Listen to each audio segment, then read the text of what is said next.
পাকিস্তানের বিপক্ষে অবিশ্বাস্য এক টেস্ট হচ্ছে জয় পেল বাংলাদেশ। এ নিয়ে আপনার কেমন ভাবে দেখছেন এই জয়কে? আপনি যদি ওপিনিয়ন জানতে চান তো আমি বলবো ইশতিয়াক ভাই যেটা শেষ করলো একেবারে বলতে চাই যে Najmul Hossain Shanto throughout the test series পাকিস্তানের যত সাবেক ক্রিকেটার যারা যারা ছিলেন সবাই এক কথায় শান্তর ক্যাপ্টেন্সির ভূয়সী প্রশংসা করেছে। কিন্তু অন দ্য আদার হ্যান্ড ওদের যে ক্যাপ্টেন ছিল পাকিস্তানের তাকে নিয়েও কিন্তু বলেছে যদি ক্যাপ্টেন্সি শিখতে চাও নাজমুল হাসান শান্তর সঙ্গে কথা বলো, he will teach you something regarding your captaincy.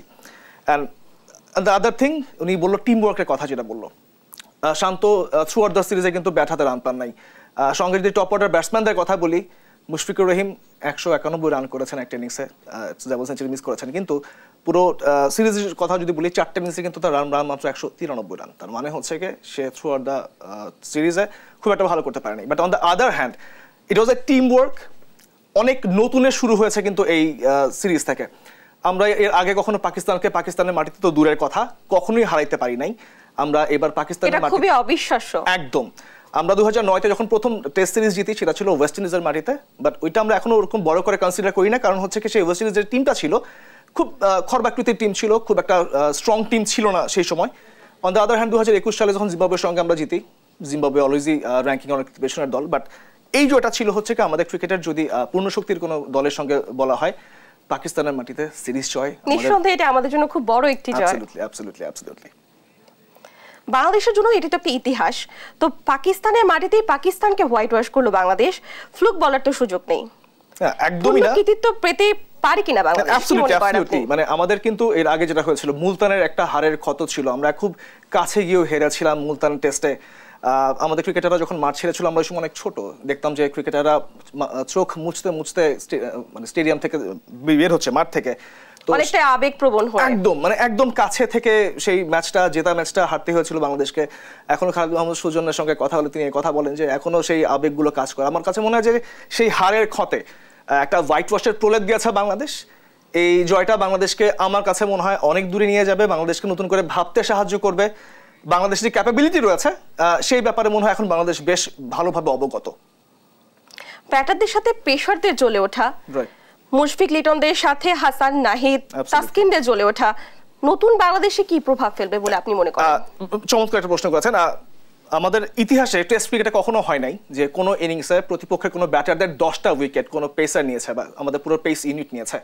Hasan Mahmud একদম নতুন এই এরিনাতে, টেস্ট এরিনাতে স্পেশালি বলতে হয় 5 উইকেট নিয়েছে।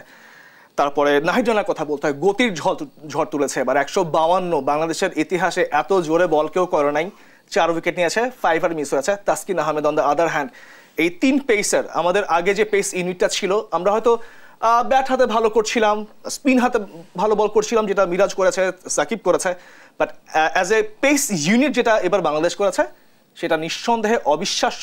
এখন আমার কাছে মনে হয় যে অটো চয়েস যে একটা ব্যাপার ছিল, মুস্তাফিজের কথা বলতে হয়, শরীফুল যদি দলে ঢোকে কার জায়গায় ঢুকবে এখনো কেউ বলতে পারছি না, কারণ একটা মধুর বিড়ম্বনা বা মধুর সমস্যার মধ্যে আমরা এখন আছি।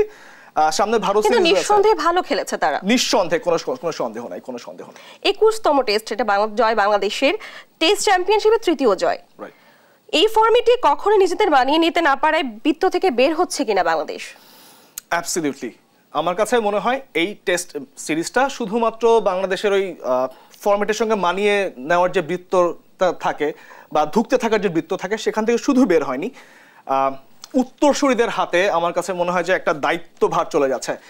উত্তরসূরি বলতে আমি যদি স্পেসিফিকলি বলি মুশফিক এবং সাকিবের কথা। এই টেস্ট ম্যাচ একটা অবিস্মরণীয় ঘটনা হয়েছে যেটা আগে কখনো হয় নাই। প্রথম দিন বৃষ্টিতে ম্যাচ যখন পণ্ড হয়ে যায়, দ্বিতীয় দিন মিরাজ 5 নিয়ে রাওয়ালপিন্ডির অনার্স বোর্ডে নাম লেখান, পরের দিন লিটন কুমার দাস, তার পরের দিন হাসান মাহমুদ।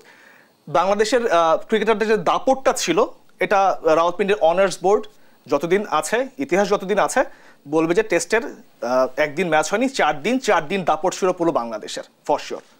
আপনি যদি একটু লক্ষ্য করুন ঠিক ভারত সিরিজের আগেই আমরা এই জয়টি পেয়েছি।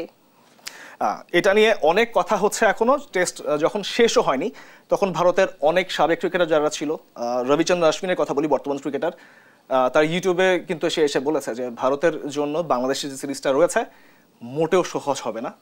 আমরা কিন্তু দেখেছি যে যদি ফ্লুক হতো এক টেস্টে আপনি ভালো করতে পারেন, কিন্তু 2 টেস্টে 9টা দিন টানা প্রতিপক্ষের উপরে ডমিনেট করে জেতাটা এটা কোনোভাবে ফ্লুক সম্ভব না, সেটা হয়তো ভারত ইতিমধ্যে বুঝে গেছে। আর এ নিয়ে তারা হয়তো বেশ সতর্ক থাকবে। আগে আমাদের ব্যাপারটা যেমন ছিল যে বাংলাদেশকে বেশ হালকা ভাবে নেওয়া হতো, যে বাংলাদেশ এখন আর সেটির কোনো সুযোগ নেই। আমার মনে হয় যে বাংলাদেশ তো ভারত সিরিজ এখন নিয়মিতই হয়তো পাবে, খুব স্বাভাবিকভাবেই হয়তো আশা করা যাচ্ছে। নিঃসন্দেহে। তামিমুর, আপনাকে অসংখ্য ধন্যবাদ আমাদের সাথে স্টুডিওতে যুক্ত হওয়ার জন্য।